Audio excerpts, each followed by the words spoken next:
Hi friends, and welcome to the Healthy Beyond 40 show. I'm Michele, mama 4 and military wife, and I'm passionate about helping women get healthy from the inside out so they can feel better and live their best life. Do you feel like you're struggling to lose weight and get in shape?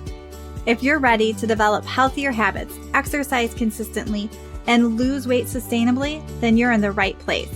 I combine my expertise from my doctorate in physical therapy to my experience as a health coach, personal trainer, and yoga teacher to bring you actionable steps for a healthy lifestyle. No magic pill here, so lace up those shoes and get moving. All right, hey friends. So in today's episode, we're going to dive into sneaky ways busyness and procrastination really prevent us from doing those things we want to do to get healthy and lose weight. And sometimes under all this busyness, is that we're avoiding something or we're avoiding our feelings. So we're going to dive into this today. And I encourage you during this episode to just be self-reflective and notice if any of this is showing up in your life, and not from a point of feeling bad or feeling shame, but a point from being empowered. When we can recognize some of these bad habits and ways that we're in, that can open up freedom to us. And before we get started, I want to tell you guys about one of my favorite healthy drinks. I know the mornings can feel like a lot. Sometimes you're juggling kids, work, all the things, and then trying to be healthy on top of that. And one of the products I've been using for over a couple of years now is Organifi's green juice. So you have the greens in this. You also have adaptogen herbs like ashwagandha that really help support your body and your stress response.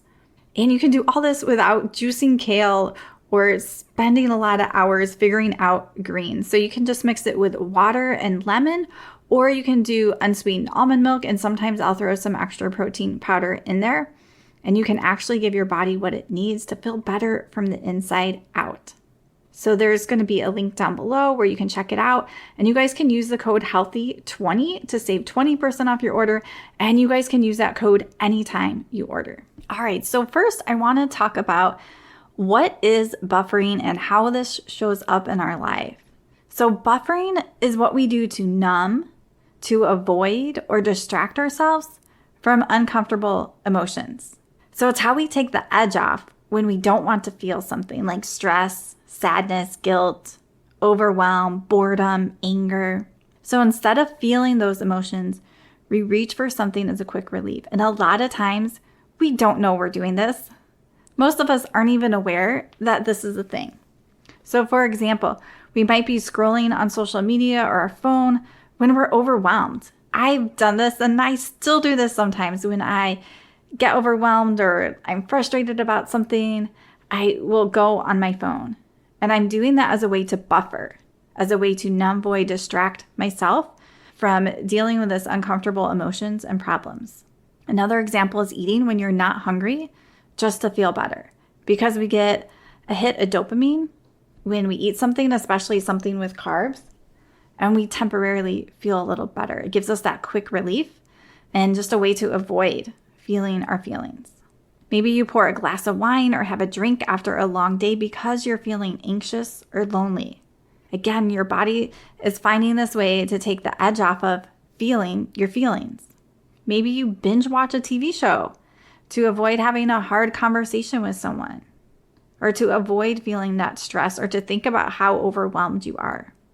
And maybe you keep your schedule so full that you never have the time to slow down, feel your feelings, get into that logical part of your brain, that prefrontal cortex, so you can actually make plans and ideas that you can stick with. So here's the thing. Buffering works, but only for a little while. It gives you that short-term comfort, but not that long term. And so when you get that short term comfort, but not the long term, you just stay stuck. So you never process that emotion. You never process what's going on. You never get into that thinking part of your brain where you can start to take different actions. It just keeps coming back. So you can see how this can be a problem. So I want you guys to pause here and think, what ways do you buffer? What ways do you numb, avoid, or distract yourself from feeling uncomfortable? And again, this isn't from like a shame standpoint. Like, we all do this, But if we can become more aware of the ways we do this, then in the moment we can pause and see what's going on. And when you have the tools to help handle those emotions instead of burying them, then you're going to have more freedom. Then you're going to be able to move through difficult feelings, different things in your life a lot more easier when you have tools to do that. All right, so now I'm going to go over 6 common ways that I see this show up in people sometimes. So the first one is the one more thing mindset. So is this you? Maybe you're finishing one more task before doing the things that you actually need to do. So before going to bed earlier, before doing food prep, before doing your workout, before doing journal work or meditation, there's one more thing that you have to do. And that one more thing mindset before I do these things that are actually really important to me are keeping you stuck in that procrastination. That one more thing is giving you a way to buffer and to avoid those things that you actually need to do. So again, notice, is this you? Do you feel like there's always one more thing that you need to do before you need to do these things that are a priority to you? Number 2 is the research rabbit hole. And oh my goodness, I do this sometimes too. We are so lucky to have the internet and to be able to look things up. But sometimes that can keep us stuck. So we might keep reading, we might keep researching everything, diet plans, workouts, supplements, podcasts, books, information overload, but we actually never start anything, or we start it, but we don't stay consistent with it. So we don't want to just be informed. We want to make sure that we're doing something and starting something. We don't want to stay stuck in this research rabbit hole and becoming afraid to commit, or just where we have information overload and we don't even know where to start. So that research rabbit hole can be a way to buffer too. It's really distracting us. The next one, number 3, is helping everyone else. So maybe you're someone who always puts yourself last. I know I hear that from a lot of women I talk to. You're the one everyone counts on. You're there for your kids, your partner, your coworkers, your neighbors. And you tell yourself they need me.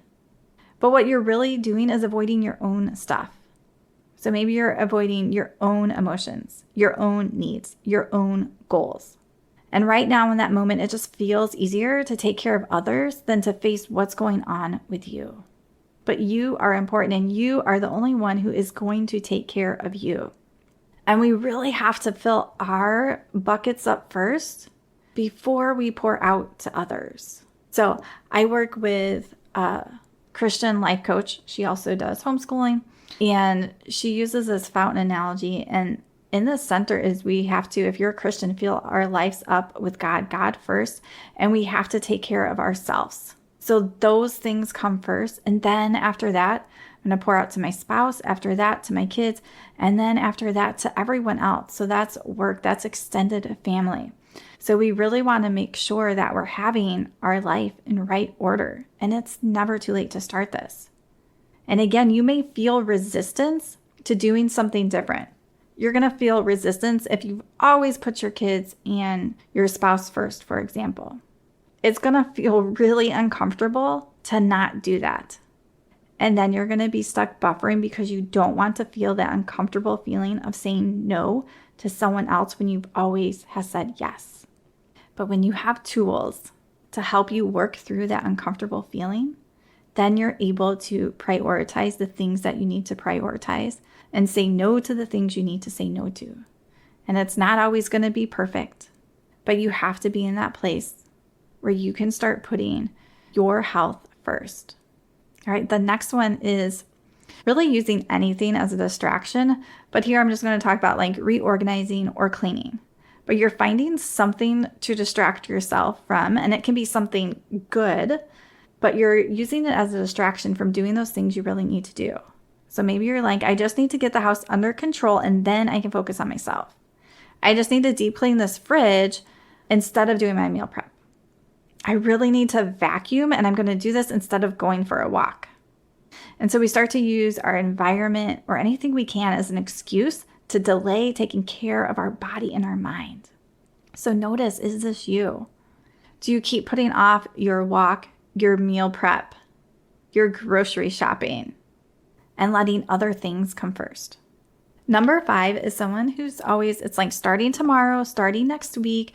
You keep putting off your goals until Monday or after this trip or when school's out or when school's back in.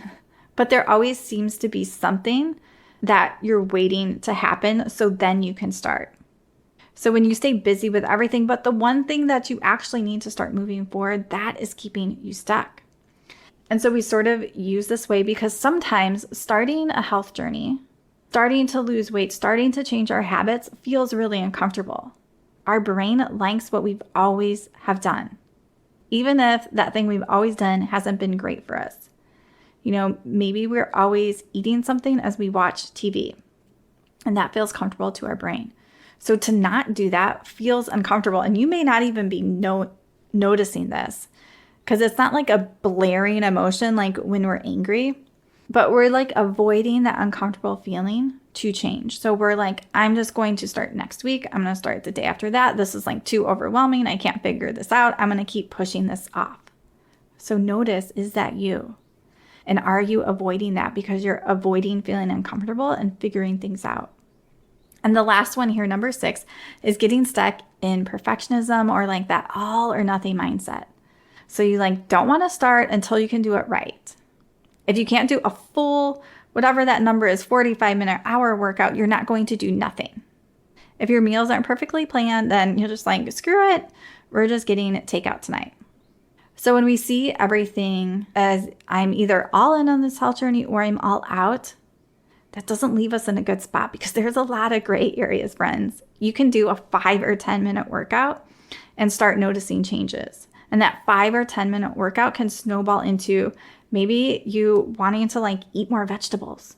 So we don't need to have everything perfect. We don't have to have everything all figured out to start. And you can see how when we're afraid of not doing it all right, of not being perfect, there's an emotion there that we're avoiding.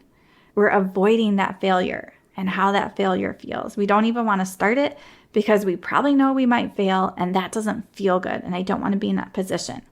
So I'm going to buffer and do these other things so I can potentially avoid feeling failure. So we don't notice, a lot of times we're not noticing these thoughts, but if we can sit back and think, we can really discover a lot of things of the way our brain is working. A lot of things happen subconsciously. So we have a lot of thoughts that we don't even know about until we start to do some mindset work. And then we can become a little aware of more and more of them, and we can shift how we're thinking. So if this is resonating with you, and maybe you're realizing that you've been keeping yourself busy to avoid what's really going on or to make those changes that you need to and that you need to stay consistent, I invite you guys to check out my self-coaching system course. So this step-by-step course breaks down how to slow down, how to notice what's going on in your mind.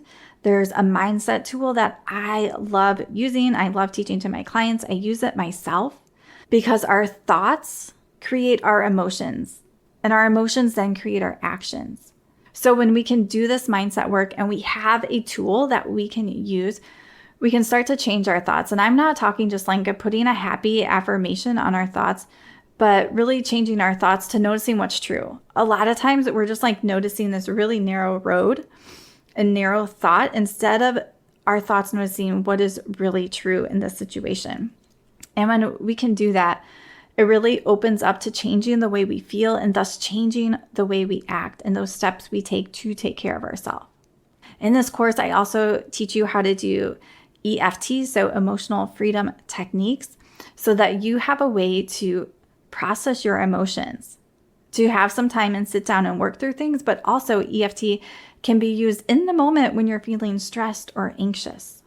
And there's a couple other tools in the course, but this really sets you up for a way, like the course name says, self-coaching, to be able to coach yourself through emotions, through thoughts, where you're feeling stuck, where you're staying inconsistent. And a lot of times what I have found in people's health journey is it really comes back to mindsets, thoughts, and emotions. And when you have the tools and support to be able to work through that, you're able to have more freedom in those things you do. You're able to take actions that help you to stay more consistent. You're able to have more self-compassion and kindness and not give up on yourself anymore. So if that's you, there's going to be a link down below where you guys can sign up for this course. It's super affordable and really a quick way to learn some tools that can make a huge difference, not only for your health, but I use these tools for everything, for relationships I'm in, for when I'm making decisions and feeling stuck. So these tools can really be used for anything. All right, so I gave you guys lots of different examples that you might be avoiding or distracting yourself. And I want to give you just a few things of what to do instead. One, you just have to become aware of what's going on for you. And that's what I do a lot of times in health coaching calls, is like just asking questions and teasing out information. And when we have this better awareness of what's going on in us, we're able to make different choices. And it's not always like a simple, clean process, but that awareness is super helpful. And you have to slow down. You have to get quiet. And you have to start feeling your feelings and not avoiding them. And even like the smaller feelings, like just feeling uncomfortable, feeling stressed, or maybe when you're just a little anxious. Because a lot of times we're doing things to avoid this because we don't like how they feel. So maybe for you, this could look like journaling for 5 minutes about whatever you're feeling. Maybe this is doing EFT, one of my favorite tools. Maybe this could look like deep breathing. When we take that nice deep belly breath, so breathing in through the nose and we allow our belly to expand, that means we're using our diaphragm. We don't want the breath to come from our chest. Our chest may rise at the very end of a deep breath, but we don't want that chest to rise first. So we want that deep belly breath and that slow exhale. I like to purse my lips and exhale through my lips, almost like you're blowing out through a straw, and really slowing down our breath. And there's really so much research on deep breathing. It's a great tool to use in the moment, at plan times, during meditation. Another thing that can be really helpful is getting out in nature. There's a lot of studies on this, but I know for me, when I get outside and I do a walk or I sit outside, I always just feel so much better. It's very self-regulating. And so you can be out in nature, and naturally that's going to make you feel a little better. And that might be a safer space for you to just spend time noticing your feelings or emotions. So maybe instead of like listening to something, the next time you go outside for a walk, maybe you're just going to spend the beginning of that time like noticing what's been going on for you. How have you been feeling? Noticing, have you been like avoiding or procrastinating things or buffering in some way? Another way is you just might need time to cry. Like, it's okay to cry.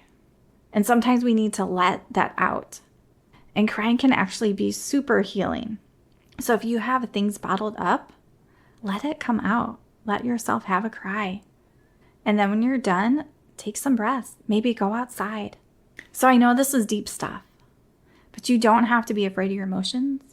They're not going to break you. Our emotions are just sensations in our body. We're going to be okay. And a lot of times, feeling that emotion that feels uncomfortable is the path through healing. It's the path through getting our prefrontal cortex back online and being able to figure out problems and come up with solutions. So getting healthy isn't just about how we eat, how we move. It's about letting yourself feel your feelings and making sure that you're not avoiding those things. Because when we face our feelings, when we face that stuff, when we stop running, that's when real change happens.